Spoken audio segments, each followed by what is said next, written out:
বাংলাদেশের রাজনীতিতে এমন কিছু ঘটনা ঘটে যা সাধারণ মানুষের কল্পনাকেও হার মানায়। গত কয়েকদিনে ঠিক তেমনই একটি ঘটনা ঘটেছে। দেশের মহামান্য রাষ্ট্রপতি জনাব মোহাম্মদ শাহাবুদ্দিন চুপ্পু একটি সাক্ষাৎকার দিয়েছেন কালের কণ্ঠ পত্রিকায়। সাক্ষাৎকারটি প্রকাশিত হবার পর থেকেই রাজনীতির মঞ্চে যেন ভূমিকম্প শুরু হয়েছে। কেউ হতবাক, কেউ ক্ষুব্ধ, কেউ বা চুপচাপ অবস্থান নিয়ে পরিস্থিতি পর্যবেক্ষণ করছে। কিন্তু যা ঘটছে তা কোনো সাধারণ রাজনৈতিক বিতর্ক নয়, এটি একটি গভীর ষড়যন্ত্রের জানালা খুলে দিয়েছে বলে অনেকেই মনে করছেন। সাক্ষাৎকারটি নেওয়া হয়েছে গত শুক্রবার রাতে বঙ্গভবনে রাষ্ট্রপতির কার্যালয়ে। কালের কণ্ঠে নির্বাহী সম্পাদক হায়দার আলীর বিশেষ প্রতিনিধি জয়নাল আবেদিন এই সাক্ষাৎকারটি গ্রহণ করেছেন। প্রশ্ন ছিল সাধারণ, কেমন আছেন মহামান্য রাষ্ট্রপতি? উত্তরটি কিন্তু সাধারণ ছিল না। শাহাবুদ্দিন বলেছেন, সপ্তাহখানিক ধরে ভালো আছেন। এই একটি বাক্যের ভেতরে যে রহস্য লুকিয়ে আছে সেটা খুব সূক্ষ্মভাবে বুঝতে হবে। সপ্তাহখানিক ধরে ভালো আছেন মানে তার আগে ভালো ছিলেন না। তাহলে আগে কেন ভালো ছিলেন না, আর এখন কেন হঠাৎ ভালো হয়ে গেলেন? এই প্রশ্নের উত্তর খুঁজতে গেলে যে চিত্র বেরিয়ে আসে তা রীতিমতো শিউরে ওঠার মতো। রাষ্ট্রপতি জানিয়েছেন, গত ১.৫ বছর তিনি কার্যত বন্দি দশায় ছিলেন বঙ্গভবনে। তাকে নিয়ে কোনো আলোচনা ছিল না, অথচ তাকে সরিয়ে দেওয়ার জন্য চলেছে নানামুখী চক্রান্ত। তিনি বলেছেন, দেশের শান্তি শৃঙ্খলা চিরতরে ধ্বংস করার এবং সাংবিধানিক শূন্যতা সৃষ্টি করার অনেক পায়তারা হয়েছে, কিন্তু তিনি দৃঢ়ভাবে তার অবস্থানে অবিচল ছিলেন বলে সেসব ষড়যন্ত্র সফল হয়নি। বিশেষ করে অসাংবিধানিক উপায়ে রাষ্ট্রপতিকে অপসারণের অসংখ্য ছক ব্যর্থ হয়েছে বলে তিনি দাবি করেছেন। এখানে একটু থামুন এবং ভাবুন। রাষ্ট্রপতি যখন বলছেন অসাংবিধানিক উপায়ে তাকে সরানোর চেষ্টা হয়েছে, তখন তিনি কাকে ইঙ্গিত করছেন? মনে করুন সেই সময়ের কথা, যখন বঙ্গভবন ঘেরাও হয়েছিল। রাষ্ট্রপতিকে সরিয়ে দেওয়ার জন্য জোরালো আন্দোলন হয়েছিল। সেই কঠিন সময়ে কে তার পাশে দাঁড়িয়েছিল? রাষ্ট্রপতি নিজেই সেই উত্তর দিয়েছেন এই সাক্ষাৎকারে। তিনি বলেছেন, সেই কঠিন সময়ে তিনি পাশে পেয়েছেন বিএনপিকে, এবং তারেক রহমান সম্পর্কে তিনি বলেছেন, হি ইজ ভেরি কর্ডিয়াল। এই একটি বাক্য বাংলাদেশের রাজনীতির পুরো সমীকরণ উল্টে দেওয়ার ক্ষমতা রাখে। এবার একটু গভীরে যাওয়া যাক। শাহাবুদ্দিন চুপ্পু কে? এই প্রশ্নের উত্তর বাংলাদেশের প্রতিটি রাজনীতি সচেতন মানুষ জানে। তিনি শেখ হাসিনার ঘনিষ্ঠ ব্যক্তি, আওয়ামী লীগের একনিষ্ঠ মানুষ। তার রাজনৈতিক পরিচয়, তার আনুগত্যের ইতিহাস সবই পরিষ্কার, এবং অনেকেই তাকে ভারতের প্রতি অনুগত একজন ব্যক্তি হিসেবে চিহ্নিত করেন। সেই মানুষটির কাছে তারেক রহমান ভেরি কর্ডিয়াল। এই তথ্যটি কি আপনাকে ভাবাচ্ছে না? তার কাছে বিএনপির ভারপ্রাপ্ত চেয়ারম্যান মহান ব্যক্তি। এটা কি স্বাভাবিক, নাকি এর পেছনে অন্য কোনো খেলা আছে? এই সাক্ষাৎকারের সরল তাৎপর্য যদি বিশ্লেষণ করা হয়, তাহলে যে চিত্র ফুটে ওঠে তা অত্যন্ত ভয়ঙ্কর। এটি প্রমাণ করে যে বিএনপি জুলাই গণঅভ্যুত্থানের শহীদের রক্তের সাথে বেইমানি করেছে। জুলাই বিপ্লবের প্রতি তাদের কোনো প্রকৃত শ্রদ্ধা বা ভালোবাসা নেই। তারা উপরে উপরে এই অভ্যুত্থানের পক্ষের শক্তি বলে দাবি করছে, কিন্তু ভেতরে ভেতরে সম্পূর্ণ ভিন্ন একটি খেলা খেলছে। তারা এই বিপ্লবের সুবিধাভোগী এবং বিপ্লবের আদর্শের প্রতি তাদের কোনো অঙ্গীকার নেই। চিন্তা করুন, জুলাই মাসে কি ঘটেছিল? ১৪০০ শহীদের রক্ত ঝরেছে, শিশু হচ্ছে। কি বিভৎস দৃশ্য ছিল সেই দিনগুলোতে। মানুষ বুলেটের সামনে বুক পেতে দাঁড়িয়েছিল, জীবন বাজি রেখে লড়াই করেছিল।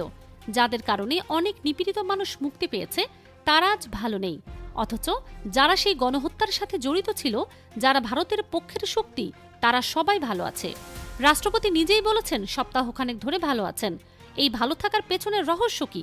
রহস্যটা হলো ক্ষমতার পালা বদলে। বিএনপি ক্ষমতায় আসার পর সাথে সাথে রাষ্ট্রপতি, যিনি ১.৫ দশক কার্যত বন্দিদশা ছিলেন বলে দাবি করছেন, তিনি হঠাৎ করে মুক্ত বাতাসে শ্বাস নিচ্ছেন, প্রাণ খুলে সাক্ষাৎকার দিচ্ছেন, রুদ্ধকালের ঘটনাপঞ্জি তুলে ধরছেন। এটা কি কাকতালীয় নাকি পরিকল্পিত? বিএনপি ক্ষমতায় আসতে না আসতেই রাষ্ট্রপতি এত আরামে, এত স্বস্তিতে? এই চিত্রটি কি বার্তা দেয়? আরও গভীরে যাওয়া যাক।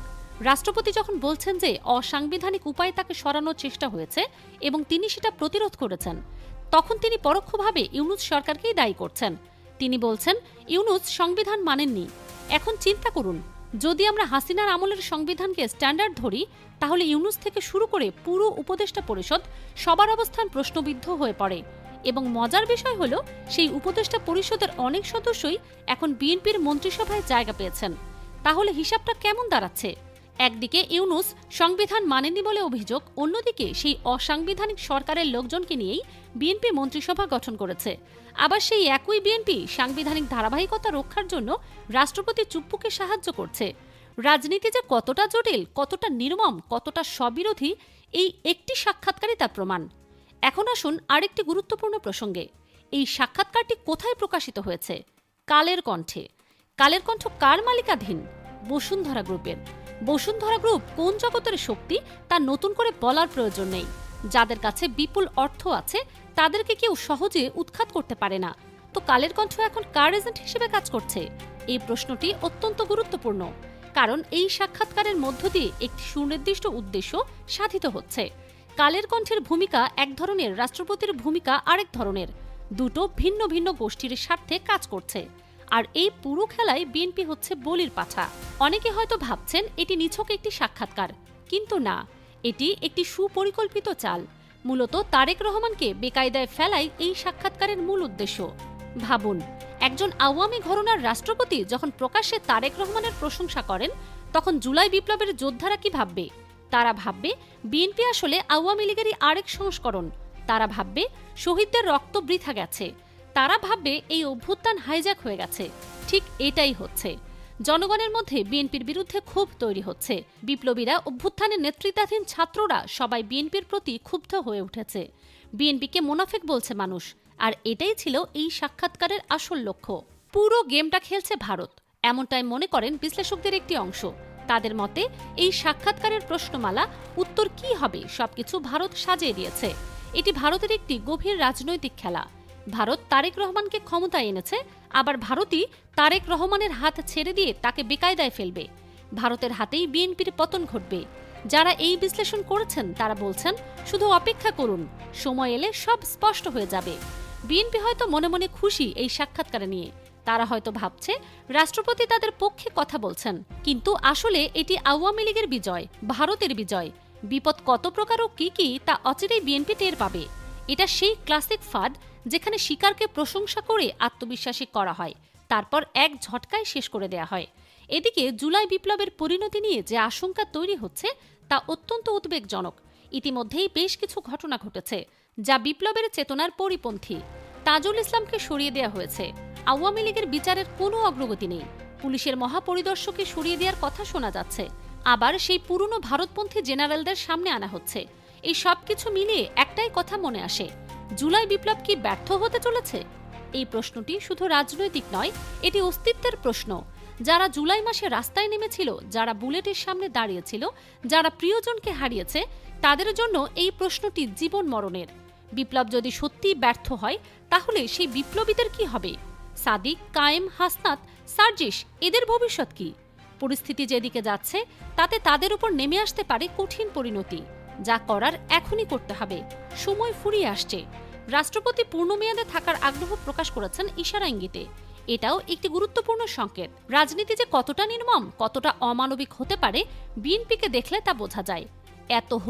এত লাশ, 1400 শহীদ, শিশু হত্যা, কি বিভৎসতা সেই জুলাইয়ে! অথচ এসব কিছুতেই বিএনপির কিছুই যায় আসে না।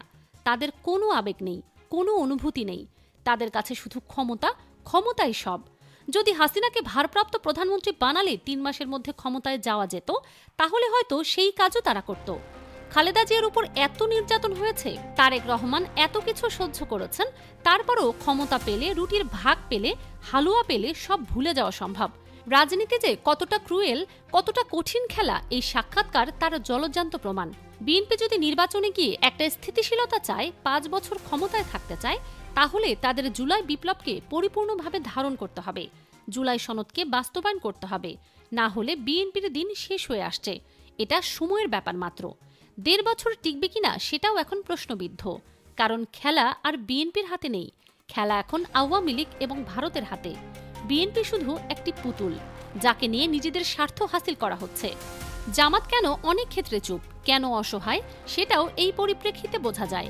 যাদের হাতে অর্থ আছে, যাদের হাতে ক্ষমতার চাবি, তাদের বিরুদ্ধে কিছু করার সুযোগ সীমিত। সালাম বেসালাম সব চলে আসবে, টাকার জোরে সব সম্ভব। এই বাস্তবতাটা মেনে নিতে হচ্ছে অনেককেই।